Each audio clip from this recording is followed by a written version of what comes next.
الرحمن علم القرآن خلق الإنسان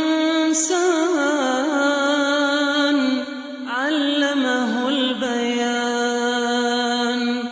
الشمس والقمر بحسبان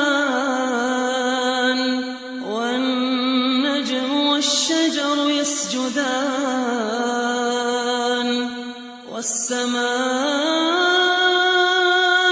رفعها ووضع الميزان ألا تطغوا في الميزان وأقيموا الوزن بالقسط ولا تخسروا الميزان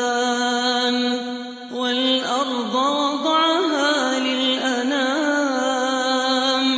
فيها فاكهة والنخل ذات الأكمام والحب ذو العصف والريحان فبأي آلاء ربكما تكذبان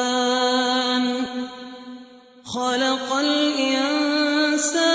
من صلصال كالفخار وخلق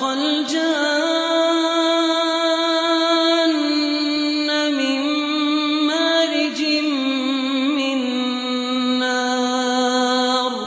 فبأي آلاء ربكما تكذبان رب المشرقين ورب المغربين فبأي آلاء ربكما تكذبان مرج البحرين يلتقيان بينهما برزخ لا يبغيان فبأي آلاء ربكما تكذبان يخرج منهما اللؤلؤ والمرجان فبأي آلاء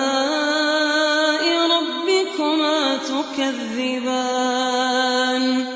وله الجوار المنشآت في البحر كالأعلام فبأي آلاء ربكما تكذبان كل